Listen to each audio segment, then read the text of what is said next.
الحمد لله الذي هدانا لهذا وما كنا لنهتدي لولا أن هدانا الله لقد جاءت رسل ربنا بالحق والصلاة والسلام على أشرف الأنبياء والمرسلين خاتم النبيين رحمة للعالمين محبوب رب المشرقين والمغربين جد الحسن والحسين بالقاسم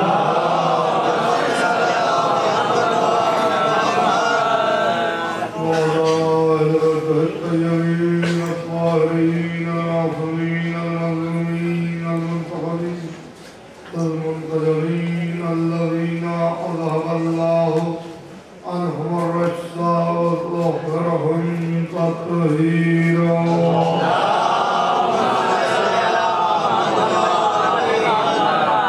ولعنة الله على أعدائهم أجمعين من الآن إلى يوم الدين اللهم لا ولا ظالم ولا معقب محمد وعلى محمد وآخر طابع له ولا ذلك اللهم لن الأفعال التي جاهدت الحسين عليه السلام والشايعت وبايعت وطابعت على قتله اللهم لعنهم جميعا أما بعد فقط قال الله تبارك وتعالى في كتابه المجيد وفرقانه الحميد وكتابه الرشيد وقوله الحق بسم الله الرحمن الرحيم إنا أول بيت وضع للناس الذي ببكة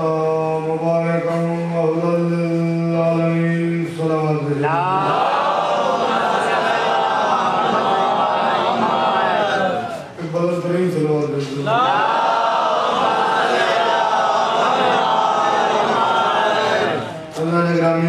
برادران ایمانی انجمن عباسیہ مبارکہ کی جانب سے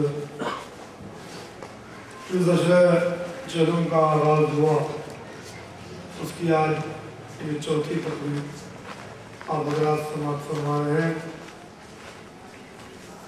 موضوع ہے کعبہ سے کربلا تک اور اسی کے ذیل میں ہم مسلسل سورہ آل عمران کی آیت نشان 96 تصنع بیان قرار دے رہے ہیں ارشاد رب العزت ہے کہ اِنَّا اَوَّلَ بَيْتٍ وُضِعَ لِلنَّاسِ یقیناً یہ پہلا گھر ہے جو وضع کیا گیا ہے لوگوں کے لیے ببکہ بکہ میں شہر مکہ میں مبارکم وَهُدًى لِلْعَالَمِينَ یہ گھر ہدایت ہے اور مبارک ہے قرآن مجید میں اور خانہ کعبہ میں ایک بنیادی فرق اور وہ فرق یہ ہے کہ جب اللہ اپنی کتاب کا تعارف کراتا ہے تو یہ کہتا ہے کہ الف لام میم ذالک الکتاب لا ریب فیہ ھدی للمتقین یعنی یہ کتاب وہ ہے کہ اس میں شک و شبہ کی کوئی گنجائش نہیں ہے اور یہ ہدایت ہے سب کے لیے نہیں متقین کے لیے ھدی للمتقین دیکھیں قرآن ھدی للمتقین ہے مگر خانہ کعبہ ھدی للعالمین ہے عالمین کی ہدایت کعبے سے ہوتی ہے اب یہ کیوں کہا کس لیے کہا یہ انشاءاللہ آگے کی مجلس میں آپ کے خدمت میں عرض کروں گا ظاہر ایک تاریخی موضوع چل رہا ہے اور ہم مسلسل آپ کی خدمت میں ابتدا سے جہاں سے خانہ کعبہ کی بنیاد پڑی ہے وہاں سے تاریخ لے کے چل رہے ہیں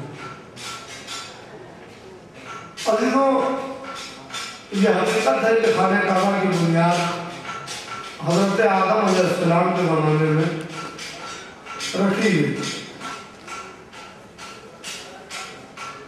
حضرت آدم جس وقت جنت میں تھے تو وہاں ایک گھر دیکھتے تھے، چوتھے آسمان پر ایک گھر تھا جسے بیت المعمور کہتے ہیں۔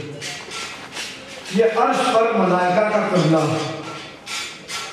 ہر روز 70,000 ملائکہ اس کا طواف کرتے تھے اور پھر اس میں داخل ہو جاتے تھے۔ دوسرا دن آتا تھا تو پھر 70,000 ملائکہ طواف کرتے تھے اور اس میں داخل ہو جاتے تھے۔ تو بڑا جلیل القدر گھر تھا۔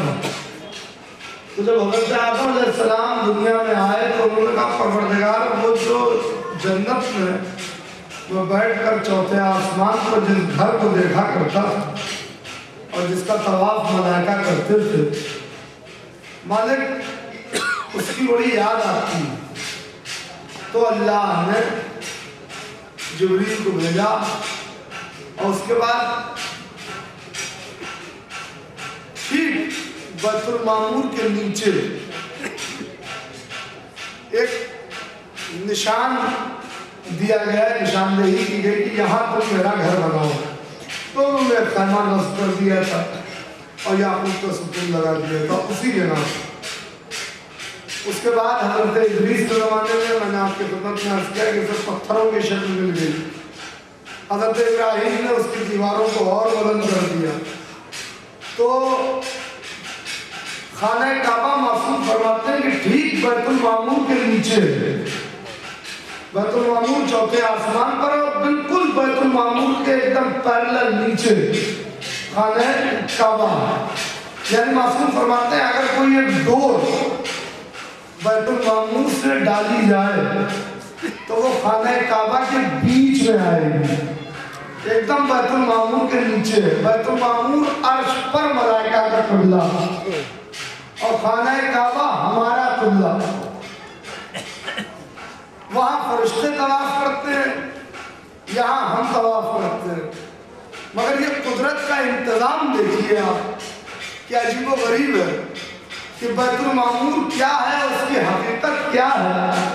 تو جب مولا کائنات اپنی معرفت کے سلسلے میں خطبہ دے رہے تھے تو مولا نے فرمایا کہ بصرے کے جاہلوں، تم مجھ علی کی عظمت کو کیا پہچانو کہ میں علی کیا ہوں؟ سنو، انا کتاب اللہ المستور، میں ہی اللہ کی چھپی ہوئی کتاب ہوں۔ اور پھر کہا انا بیت اللہ المعمور، اور میں ہی بیت معمور ہوں، یعنی عرش پر ملائکہ کا قبلہ میں ہی ہوں۔ توجہ رکھیے گا، عجیب و غریب منزل ہے، یہ مولا کے جملے ہیں۔ خطیب نہج البلاغہ کہہ رہے ہیں کہ میں ہی کتاب مستور اور میں ہی بیت معمور، یعنی عرش پر ملائکہ کا قبلہ میں ہوں، اس کی حقیقت میں ہوں۔ اب عرش پر جو قبلہ ہے وہ بھی علی سے منسوب، فرش پر جو قبلہ ہے وہ بھی علی سے منسوب۔ ارے آپ نے غوری نہ کیا میں نے کیا عرض کیا؟ بھائی جو عرش پر قبلہ ہے علی کہہ رہے ہیں وہ میں ہوں، وہ میں ہوں۔ جو فرش پر قبلہ ہے تو فرش پر قبلہ ہے کعبہ۔ نبی نے کہا یا علی انتا بمنزلۃ الکعبہ، اے علی تمہاری مثال کعبے کے جیسی ہے، یعنی وہاں بھی علی کا طواف ہو رہا ہے، یہاں بھی علی کا طواف ہو رہا ہے۔ ایک سلوات بھیجو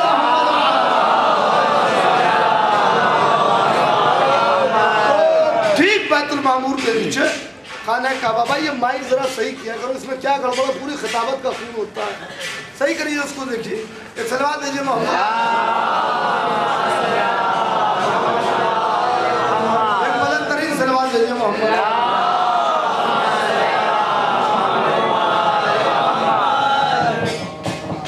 اس بار اس میں ایسا ہے نا کہ وہ عمارت ابھی بہرحال تبدیل تو ہوئی تھی، تو میں اپنے آواز کو دیکھ کر اپنے انجام کو سمجھ گیا تھا۔ بہرحال آپ سنتے رہے سلوات دیجیے محمد والا۔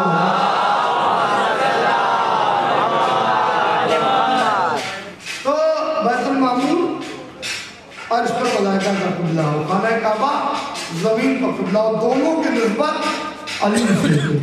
اب سمجھیں کہ علی کی عظمت کیا ہے، علی کا مرتبہ کیا ہے، علی کا رتبہ کیا ہے، علی کی اہمیت کیا ہے۔ بعض جانے گرامی تو خانہ کعبہ کی ابتدا حضرت آدم کے زمانے سے اور پھر وہ سلسلہ چلتا رہا اور ہم نے حضرت ابراہیم تک اس سلسلے کو پہنچایا۔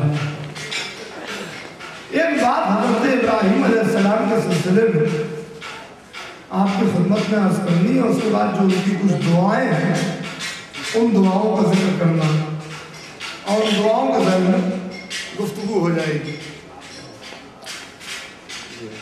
مسئلہ کیا ہے کہ حضرت ابراہیم علیہ السلام شجرۃ الانبیاء ہے، یعنی اب جو انبیاء کا سلسلہ چلے گا تو وہ حضرت ابراہیم علیہ السلام سے ڈیوائیڈ ہو جائے گا، یعنی ایک نسل حضرت اسحاق کی طرف منتقل ہو جائے گی اور ایک نسل حضرت اسماعیل کی طرف۔ جو سلسلہ حضرت اسحاق کی طرف سے چلے گا وہ کہلائے گا انبیاء بنی اسرائیل کا سلسلہ۔ انبیاء بنی اسرائیل یعنی حضرت اسحاق کے بعد حضرت یعقوب، حضرت یعقوب کے بعد حضرت یوسف، حضرت یوسف کے بعد یہ سلسلہ آگے بڑھتے بڑھتے موسیٰ اور عیسیٰ تک پہنچ جائے گا اور حضرت عیسیٰ پر یہ سلسلہ منتہا ہو جائے گا، رک جائے گا، ختم ہو جائے گا۔ ایک سلسلہ تو یہ ہے۔ دوسرا سلسلہ آپ ملاحظہ فرمائیں کہ وہ کیا ہے؟ دوسرا سلسلہ جو ہے وہ حضرت اسماعیل سے جو چلا تو یہ انبیاء کا سلسلہ نہیں ہوگا، یہ اولیاء اللہ کا سلسلہ ہے، حجت خدا کا سلسلہ ہے جو حضرت اسماعیل سے چلے گا۔ پچھلے سال پورا شجرہ جو میں نے آپ کو حضرت آدم علیہ السلام سے اور حضور تک سنایا تھا تو اس میں اسی سلسلے کی ساری شاخوں کو ہم نے گنا تھا۔ تو جو حضرت اسماعیل سے سلسلہ چلے گا یہ اولیاء اللہ کا سلسلہ ہے، یہ اللہ کے ولی ہوں گے اور یہ حجت خدا ہوں گے زمین پہ۔ اسی سلسلے میں اللہ اپنے آخری نبی کو بھیجے گے جو سید المرسلین ہوگا اور جو خاتم النبیین ہوگا۔ تو اب اوریجن جو ہے وہ حضرت ابراہیم ہے، جو سلسلہ حضرت اسحاق سے چلے گا اس میں حضرت موسیٰ بھی ہیں، حضرت عیسیٰ بھی ہیں۔ مگر میں آپ کی خدمت میں ایک بات عرض کرنا چاہتا ہوں کہ آپ یہ دیکھیں کہ حضرت ابراہیم علیہ السلام بھی رسول ہیں، صاحب شریعت ہیں اور اتنے بلند نبی ہیں کہ شریعت تو قیامت تک اب حضور کی چل رہی ہے، مگر حضور سے بھی اللہ نے قرآن میں یہ کہا کہ ابراہیم کی ملت کا اتباع کرو، یعنی سنت ابراہیم ابھی تک زندہ ہے، شریعت چل رہی حضور کی مگر سنت حضرت ابراہیم کی ابھی تک باقی ہے اور یہ قیامت تک چلتی رہے گی۔ اتنے بلند مرتبہ نبی ہے کہ حضور کے بعد انبیاء میں سب سے بلند درجہ انہی کا ہے۔ اب حضرت ابراہیم علیہ السلام خلیل اللہ ہے، رسول اللہ ہے، صاحب شریعت ہیں، مگر اس کے ساتھ ایک فضیلت اور بھی ہے ان کے پاس، اور وہ فضیلت یہ ہے کہ یہ وہ ہیں کہ جن پر اللہ نے 20 صحیفے نازل کی، جن کو قرآن میں صحف ابراہیم کہا گیا ہے۔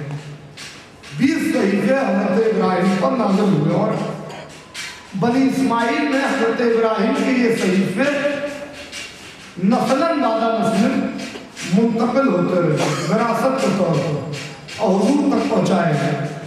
بہرحال حضرت موسیٰ جو اس سلسلے میں ہے، حضرت اسحاق کی اولاد ہیں، انبیاء بنی اسرائیل میں ہیں، ان کا بھی رتبہ بہت بلند ہے، صاحب طور ہیں، صاحب معراج ہیں، مگر اس کے بعد توریت نازل ہے، ہو چکی ہے، رسول بھی ہے، نبی بھی ہے، کلیم اللہ بھی ہے، مگر حضرت موسیٰ کے لیے قرآن مجید میں 3 جگہ آپ کو جھجک، خوف اور ڈر ملے۔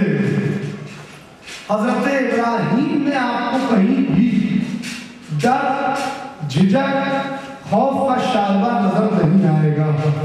ایسا کیوں؟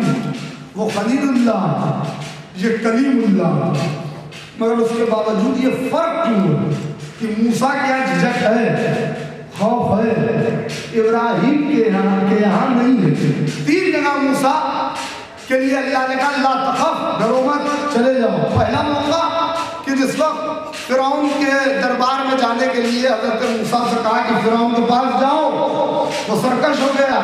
تو حضرت موسیٰ نے جھجک کے کہا، رک کے کہا کہ مالک میں نے انہی کے ایک آدمی کو مارا ہے اور مجھے خوف ہے کہ کہیں فرعون اس کی سزا نہ دے دے۔ کہا ڈرو مت، جاؤ ہم تمہاری مدد کریں گے۔ یہ پہلا موقع۔ دوسرا موقع کہ جب حضرت موسیٰ علیہ السلام کوہ طور پر پہنچے ہیں اور جس وقت انہوں نے آگ روشن دیکھی تو جھجکے، رکے، تو اللہ نے کہا ڈرو مت موسیٰ، چلے آؤ ہم تمہارے رب ہیں۔ یہ دوسرا موقع۔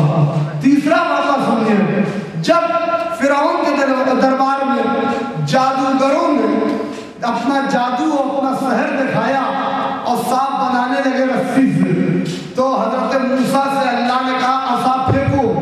حضرت موسیٰ نے اپنا عصا پھینکا، عصا اژدہے میں تبدیل ہو گیا اور اس اژدہے نے سارے سانپوں کو نگل لیا۔ اب وہ ہے اژدہا۔ اللہ کہہ رہا اٹھا لو، اٹھا لو۔ موسیٰ پھر ڈر رہے ہیں، خوف ہے، جھجک ہے، ہراس ہے۔ کہا موسیٰ ڈرو مت، لا تخف، ڈرو مت، اٹھا لو، یہ تمہارا ہی عصا ہے جو اژدہے میں بدل گیا۔ تو تین موقع ہیں جہاں حضرت موسیٰ کے یہاں خوف پایا جاتا، مگر اس کے برعکس حضرت ابراہیم خوف کا کوئی شائبہ نہیں ہے۔ کہا نمرود کے دربار میں جاؤ۔ کل میں نے آپ کو سنایا پورا قصہ کہ نمرود کے دربار میں گئے بغیر جھجک کے اور جانے کے بعد پورا مناظرہ بھی کیا، کوئی خوف نہیں، کوئی ڈر نہیں۔ خواب دیکھا بیٹے کو ذبح کر رہے ہیں، کوئی خوف نہیں، کوئی ڈر نہیں، لے کر کے چھری چل پڑے بیٹے کو۔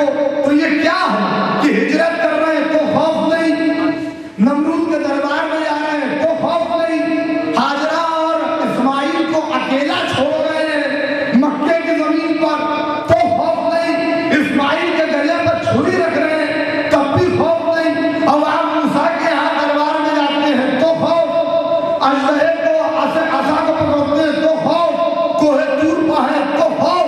وہاں خوف کیوں، یہاں خوف نہیں؟ اس کی وجہ یہ ہے کہ موسیٰ نبی تھے مگر ان کے ظلم میں نور امامت نہیں تھا۔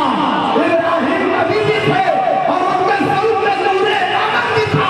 جہاں یہ نور ہوگا وہاں نہ خوف ہوگا، نہ جھجک ہوگی، نہ پریشانی ہوگی۔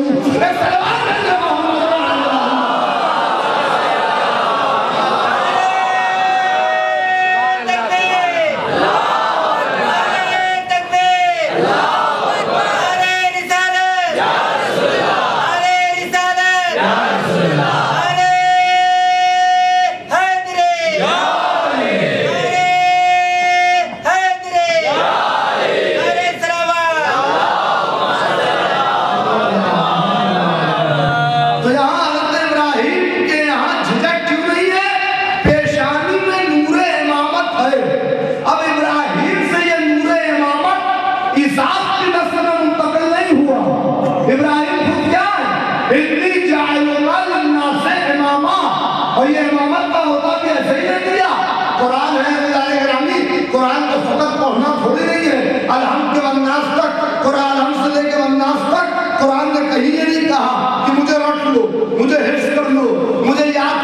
بلکہ یہی کہا کہ دیکھو گہری باتیں ہیں، ان پر اپنی عقلیں دوڑاؤ۔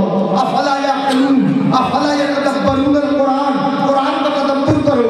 رمضان کے پورے مہینے میں قرآن ختم کیجئے، ثواب ہے، میں اس سے انکار نہیں کر سکتا۔ بھئی ثواب ہے، ایسی عظیم کتاب ہے کہ دیکھنا ثواب ہے، سننا ثواب ہے، پڑھنا ثواب ہے، پڑھیے، تلاوت کیجئے۔ مگر وہ شخص، ایک شخص وہ ہے جو رمضان کے مہینے میں پورا قرآن تلاوت سے ختم کرتا ہے، ایک ثواب اس کا ہے۔ ایک شخص وہ ہے جو رمضان کے مہینے میں ایک پارہ پڑھتا ہے مگر سمجھ کے پڑھتا ہے، ثواب کس کا